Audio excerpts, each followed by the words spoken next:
आपने कभी सोचा है कि जो हमारे पुराने किले हैं, फोर्ट्स हैं या जो इमारतें हैं, जो हज़ारों साल पुरानी हैं, लेकिन वो आज भी मजबूती के साथ खड़ी हैं। जब हमारे पास ना तो मॉडर्न टेक्नोलॉजी थी, ना ही आज के एडवांस टूल्स और फिर इन स्ट्रक्चर्स को इतना परफेक्शन कैसे बनाया गया? इन फोर्ट्स और इमारतों में क्या छिपा है साइंस और आर्ट का बेहतरीन कॉम्बिनेशन? एंशिएंट इंडियन आर्किटेक्चर सिर्फ एक कला नहीं है, बल्कि एक साइंस थी, जो आज के आर्किटेक्ट्स और इंजीनियर के लिए भी एक अच्छा इंस्पिरेशन है। आज की वीडियो में हम एक्सप्लोर करने वाले हैं पुरानी टेक्नोलॉजीज को, टेक्निक्स को, जो हमारे पूर्वजों ने डेवलप की थी, ताकि मैसिव फोर्ट्स, प्लेसेस और मॉन्यूमेंट्स को ना सिर्फ बनाया जा सके, बल्कि सेंचुरीज तक फंक्शनल और ड्यूरेबल रखा जा सके। हम बात करेंगे इनोवेशंस की, जैसे वाटर मैनेजमेंट, ठंडा रखने के लिए कूलिंग वाटर सिस्टम और डिफेंस के एडवांस स्ट्रेटजीज, जो ना सिर्फ उस समय की जरूरत को पूरा करते थे, बल्कि आज भी अपने इंजीनियरिंग ब्रिलियंस के लिए फेमस है। तो चलिए स्टार्ट करते हैं एक ऐसे सफर की जो ना सिर्फ आपको पुरानी टेक्नोलॉजी का ज्ञान देगा, बल्कि आपको इंस्पायर भी करेगा कि कैसे डिजाइन और साइंस का एक सही यूज टाइमलेस बनाया जा सकता है। इंडियन फोर्ट्स और उनके आर्किटेक्चर को समझना एक एडवेंचर की तरह है। हर फीचर्स के पीछे एक सोच थी, जो ना सिर्फ डिफेंस को इंश्योर करती थी, बल्कि उनकी फंक्शनलिटी को भी इनहेंस करती थी। चलिए इन आर्किटेक्चर वंडर्स को, कुछ और इंपॉर्टेंट फीचर्स को एक्सप्लोर करते हैं। किले की सबसे खास चीज थी उनकी मोटी दीवारें, जो न सिर्फ डिफेंस के लिए थी, बल्कि एस्थेटिक्स के लिए भी इस्तेमाल होती थी।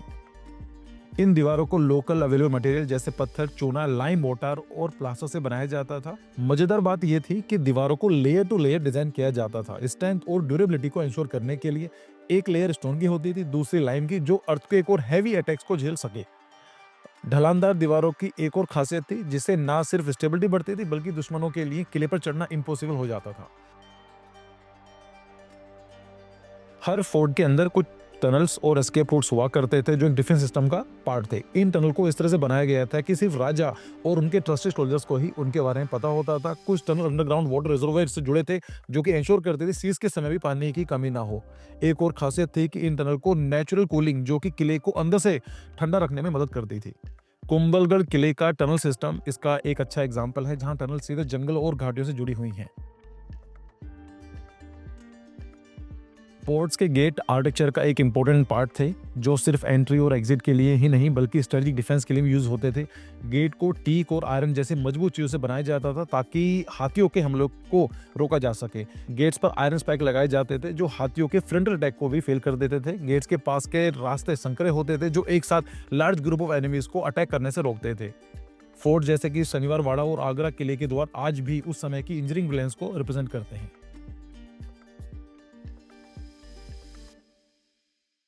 फोर्ट्स वॉल के साथ ही बैटलमेंट्स और बेस्टन्स का रोल भी डिफेंस में इंपॉर्टेंट था। बैटलमेंट्स यानी दीवार के ऊपर हिस्से पर बने छोटे छोटे कटआउट आर्चर्स को स्ट्रेटेजिक एडवांटेज देते थे, ताकि दुश्मनों को एरो शॉट किया जा सके। बेस्टन्स राउंड या पोलिगनल शेप में होती थी, जहां से मैक्सिमम एरिया कवर किया जा सके और सर्वेलेंस इजी हो। जैसे गोलकोंडा किले की बेस्टन्स उस समय के डिफेंस और सर्वेलेंस सिस्टम को दिखाती हैं। मोत्स यानी किले के आसपास के पानी से भरी खाई, ये नेचुरल डिफेंस सिस्टम थी। मोस को एनिमी के अटैक को डिफिकल्ट बनाने के लिए डिजाइन किया गया था।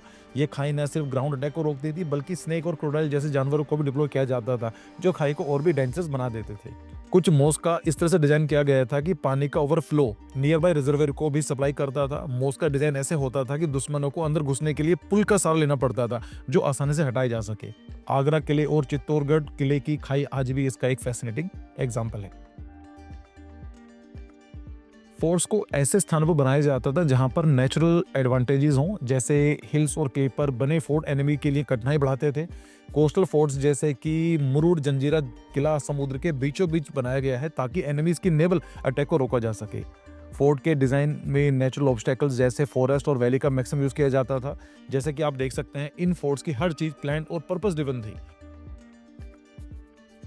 ऑब्जर्वेशन और warning system watch tower fort का एक इंटीग्रल पार्ट हुआ करते थे। ये ऊंचे टावर स्ट्रेटजिकली प्लेस किए जाते थे, ताकि सोल्जर्स को दूर तक दिखाई दे सके। इन्हें इस तरह डिजाइन किया जाता था कि हर एंगल से मैक्सिमम कवरेज मिले और कोई भी एनिमी बिना नोटिस के एंटर ना हो सके। ताने की वाव एक एंशिएंट स्टाइल के आसपास वॉच टावर प्लेस किए थे, जो एकदम अलग तरीके से डिफेंस सिस्टम दिखाते हैं। इंडियन फोर्ट्स में डिफेंस सिर्फ दीवारों तक सीमित नहीं था। एक टिपिकल फोर्ट के अंदर 3 से 4 लेयर हुआ करती थी। पहली मोत, फिर दूसरी आउटर वॉल, फिर इनर वॉल और सबसे अंदर महल। ये मल्टी लेयर सिस्टम इंश्योर करते थे कि अगर दुश्मन एक लेयर तोड़ भी दे, तो अगली उनको रोक सके। शिवाजी महाराज के फोर्ट जैसे रायगढ़ और Pratapgarh multi layer defence system पे बढ़िया एग्जाम्पल है। फोर्ट में कई प्रकार के रक्षात्मक उपकरण और ट्रैप लगाए जाते थे। बॉइलिंग वाटर या पानी को दुश्मन पर फेंकने के लिए हिडन स्पॉट्स बनाए जाते थे। सीक्रेट टनल के लिए किले के अंदर और बाहर की कम्युनिकेशन और एस्केप के लिए इस्तेमाल किया जाता था। आर्चरी स्लॉट और गन पाउडर स्टोरेज को इस तरह से पोषण किया जाता था कि सोल्जर्स बिना एक्सपोज हुए दुश्मन पर हमला कर सकें। जैसे जोधपुर के मेहरानगढ़ किले में हिडन स्पॉट्स और ट्रैप आज भी देखने को मिलते हैं। पानी की व्यवस्था पुराने किलों और महलों में एक महत्वपूर्ण वैल्यू थी। उस समय ना तो पाइपलाइन थी और ना ही एडवांस वाटर सिस्टम। फिर भी हमारे पूर्वजों ने इंडिजिनस टेक्नोलॉजी का इस्तेमाल करके पानी की समस्या का हल निकाला। चलिए इन वाटर मैनेजमेंट सिस्टम के बारे में डिटेल से जानते हैं। बाउली, जिन्हें स्टेबेल भी कहा जाता है, भारतीय वास्तुकला एक अनूठा हिस्सा थी। इनका मुख्य उद्देश्य था पानी को स्टोर करना और साथ ही गर्मियों में ठंडी जगह प्रदान करना। बाउली उसका डिजाइन ऐसे हुआ करता था कि बारिश का पानी कलेक्ट होकर अंडरग्राउंड रिजर्व में जमा हो जाए। जैसे जैसे पानी का स्तर गिरता, लोग स्टेप बाय स्टेप नीचे उतरकर पानी निकाल सकते थे। क्या आप जानते हैं कि गुजरात की रानी की वाव सिर्फ पानी की व्यवस्था के लिए नहीं बल्कि एक आर्किटेक्चर मास्टरपीस के रूप में भी जानी जाती है। फोर्ट्स में रेन वाटर हार्वेस्टिंग सिस्टम का इस्तेमाल करना एक कॉमन प्रैक्टिस था। फोर्ट की छतों और दीवारों को इस तरह से डिजाइन किया जाता था कि बारिश का पानी नेचुरल स्लोप के जरिए रिजर्वोयर तक पहुंच सके। रेन वाटर हार्वेस्टिंग ने ना सिर्फ पानी की व्यवस्था को सॉल्व किया बल्कि काफी लंबे समय तक पानी को स्टोर किया जाता था, जो पानी को इमरजेंसी टाइम पीरियड में सप्लाई करने में हेल्प करता था। जैसे जयगढ़ किले में बने रिजर्वोयर, जिनकी क्षमता इतनी ज्यादा थी कि पूरी सेना को सालों तक पानी सप्लाई किया जा सके। कई किलों के अंदर हिडन रिजर्वोयर बनाए गए थे। ये रिजर्वोयर दुश्मनों की नजरों से छुपे रहते थे ताकि युद्ध के समय भी पानी की कमी ना हो। इन रिजर्वोयर तक पहुंचने के लिए टनल और एक्वेडक्ट का इस्तेमाल किया जाता था। इनका डिजाइन ऐसा किया जाता था कि ऑपरेशन कम हो और पानी लंबे समय तक ठंडा और शुद्ध रहे।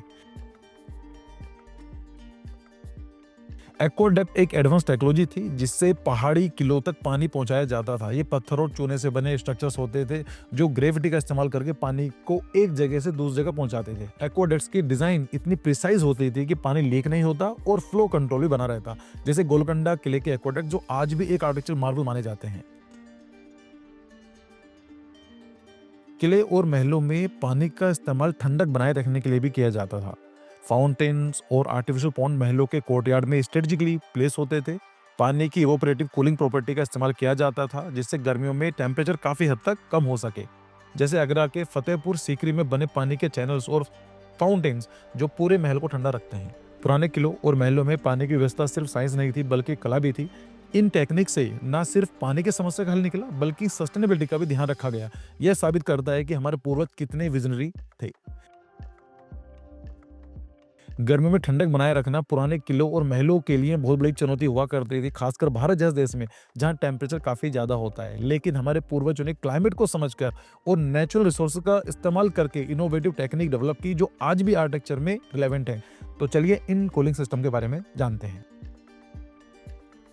वेंटिलेशन को डिजाइन करने में साइंस और कला का महत्वपूर्ण मिशन था। किलों और महलों में विंडोज और झरोखा को इस तरह से पोजीशन किया जाता था कि वो क्रॉस वेंटिलेशन हो सके। हवा को सर्कुलर करने के लिए कॉरिडोर्स और हॉलवेज को स्ट्रेटेजिकली अलाइन किया जाता था। कुछ महलों में एयर डक्ट बनाए गए थे जो गर्म हवा को ऊपर ले जाते और ठंडी हवा को अंदर लाने में हेल्प करते थे। जैसे जोधपुर के मेहरानगढ़ किले में हवा के बहाव का सिस्टम आज भी विजिटर को सरप्राइज करता है। वॉल्स का रोल सिर्फ डिफेंस तक सीमित नहीं था बल्कि वो टेम्परेचर रेगुलेट करने में भी हेल्प करती थी। दीवारें आमतौर पर लोकली सोर्स्ड पत्थरों से बनाई जाती थी जिनकी थर्मल इंसुलेशन प्रॉपर्टी एक्सीलेंट हुआ करती थी। मोटी दीवारें गर्मियों में ठंडी और सर्दियों में गर्म रहती थीं जिससे नेचुरल टेम्परेचर कूलिंग होता था। जैसा कि आमेर किले की मोटी दीवारें एक्सट्रीम टेम्परेचर में भी अंदर ठंडक बनाए रखने में हेल्प करती है। पानी का यूज कूलिंग के लिए एक कॉमन प्रैक्टिस थी। महलों में कोर्टयार्ड और फाउंटेन और पॉन्ड स्ट्रेटेजिकली प्लेस होते थे। पानी की ऑपरेशन कूलिंग प्रॉपर्टी का इस्तेमाल करके गर्मी में टेम्परेचर को काफी हद तक कम किया जाता था। फतेहपुर सीकरी के महल में वाटर चैनल और फाउंटेन इस टेक्निक का बेहतरीन एग्जाम्पल है। शेडिंग का इस्तेमाल गर्मियों में सन की डायरेक्ट रेस को रोकने के लिए किया जाता था। महलों और फोर्ट्स में झरोखे और बड़े दरवाजों के ऊपर छज्जे, जिन्हें हम ओवरहैंग भी बोलते हैं, बनाए जाते थे।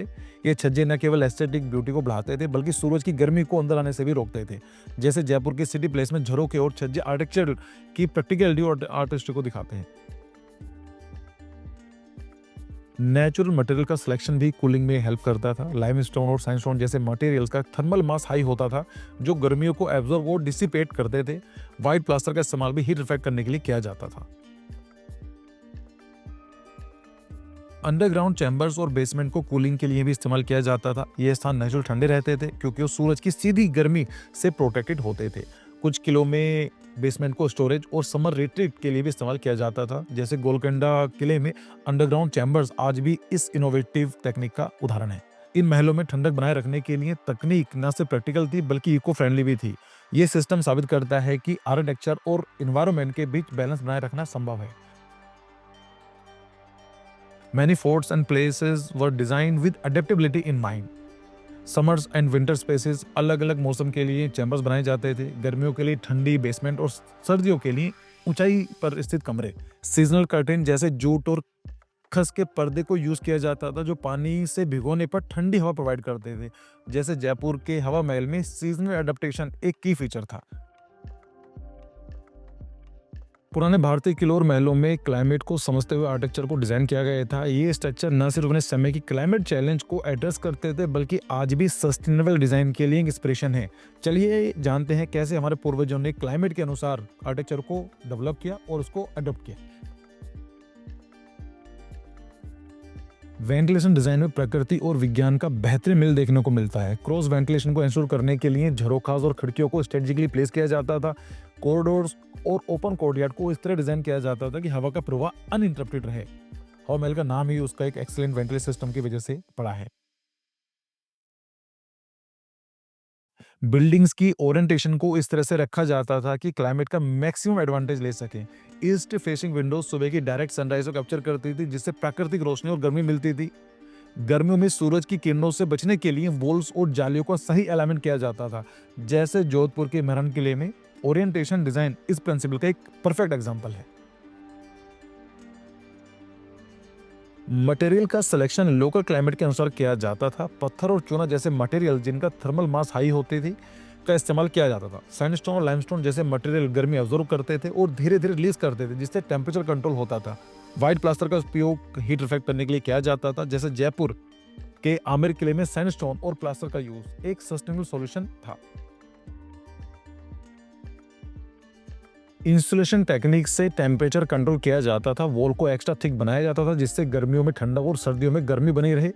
सीलिंग को ऊंचा रखा जाता था ताकि गर्म हवाएं ऊपर कलेक्ट हो जाएं। फतेहपुर सीकरी के महल में ऊंची छतें और मोटी दीवारें इस टेक्निक का एक अच्छा एग्जाम्पल है।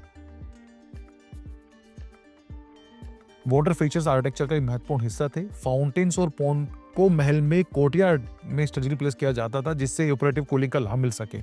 कुछ महलों में पानी के चैनल और रिजर्वायर को लिविंग एरिया से जोड़ा जाता था। शेड स्ट्रक्चर और ओवरहैंग गर्मियों में सीधे सूरज की गर्मी को रोकने में हेल्प करते थे। झरोखास और छज्जे एस्थेटिक ब्यूटी के साथ साथ फंक्शनल भी हुआ करते थे। कोर्टयार्ड को इस तरह से डिजाइन किया गया था कि उन पर प्राकृतिक छाया बनी रहे। जैसे उदयपुर के सिटी प्लेस में छज्जों का डिजाइन क्लाइमेट एडेप्टेशन का बेहतरीन एग्जाम्पल है। बिल्डिंग को नेचुरल लैंडस्केप के साथ इंटीग्रेट किया गया था। पहाड़ियों और वैली का उपयोग ठंडी हवाओं को कैप्चर करने के लिए और गर्मी में कूलिंग प्रोवाइड करने के लिए किया जाता था। फोर्ट्स और पैलेसेस के आसपास के जंगल टेम्परेचर को रेगुलेट करते थे। जैसे कुंभलगढ़ किले का डिजाइन, जहां आसपास के पहाड़ियों को क्लाइमेट स्मार्ट स्ट्रेटजीज में शामिल किया गया। पुराने भारतीय किले और महल क्लाइमेट स्मार्ट आर्किटेक्चर का एक परफेक्ट एग्जाम्पल है। उनका डिजाइन ये दिखाता है कि सस्टेनेबिलिटी और फंक्शनलिटी को बैलेंस करना पॉसिबल है। आज के आर्किटेक्ट इन टेक्निक्स से इंस्पायर होकर मॉडर्न आर्किटेक्चर को और बेहतर बना सकते हैं। पुरानी इमारतों में इस्तेमाल की गई टेक्निक न सिर्फ उनकी मजबूती और सुंदरता का प्रतीक है, बल्कि वो आर्किटेक्चर और सस्टेनेबिलिटी का एक उत्कृष्ट एग्जाम्पल भी है। हमारे पूर्वजों ने साधन सीमित होते हुए भी इंजीनियरिटी और प्रकृति की समझ से बेहतरीन प्रदर्शन किया। एंशिएंट फोर्ट और बिल्डिंग से हमें कई महत्वपूर्ण सबक मिलते हैं। सस्टेनेबिलिटी, हमारे पूर्वजों ने स्थानीय सामग्री का इस्तेमाल करते हुए इको फ्रेंडली डिजाइन बनाया। अडेप्टेशन टू द क्लाइमेट, जलवायु प्रकृति को ध्यान में रखते हुए आर्किटेक्चर को डेवलप किया। इंटीग्रेशन विद नेचर, प्राकृतिक संसाधनों का कुशलता से उपयोग किया, जैसे पानी की व्यवस्था और हवा का प्रवाह। आज के आर्किटेक्ट और इंजीनियर्स के लिए ये तकनीक इंस्पिरेशन का एक अमूल्य स्रोत है। आज जब इन्वायरमेंट चैलेंजेस बढ़ रहे हैं, तब इन तकनीक का महत्वपूर्ण और बढ़ जाता है। Rain water harvesting, cross ventilation, thermal insulation जैसे प्रिंसिपल आज भी ग्रीन बिल्डिंग में इस्तेमाल किए जा रहे हैं। सस्टेनेबल आर्किटेक्चर के लिए एंशिएंट डिजाइन और मॉडर्न टेक्नोलॉजी के साथ साथ इंटीग्रेट करना एक महत्वपूर्ण कदम हो सकता है। जैसे जयपुर और जोधपुर में हेरिटेज होटल ने इन टेक्निक्स को मॉडर्न एमिनिटी के साथ ब्लेंड किया। ये महत्वपूर्ण है कि हमें अपने इस अद्भुत विरासत को ना सिर्फ संजोए बल्कि आने वाली जनरेशन के लिए भी अवगत कराएं। किलों और महलों का संरक्षण, that is restoration, culture identity को बनाए रखने के लिए जरूरी है। इनके इतिहास और आर्किटेक्चर ब्रिलियंस को डॉक्यूमेंट्रीज, टूर्स और वर्कशॉप के माध्यम से प्रमोट करना चाहिए। जैसे यूनेस्को ने राजस्थान के कई किलों को वर्ल्ड हेरिटेज साइट में शामिल किया है, जो इस दिशा में एक महत्वपूर्ण कदम है। अगर आपको वीडियो पसंद आई हो तो कमेंट सेक्शन में अपनी राय जरूर बताइए, और अगर आप पहली बार आए चैनल पर तो चैनल को सब्सक्राइब करना ना भूलें। तो मिलते हैं किसी और इंटरेस्टिंग वीडियो में। Thank you for your time.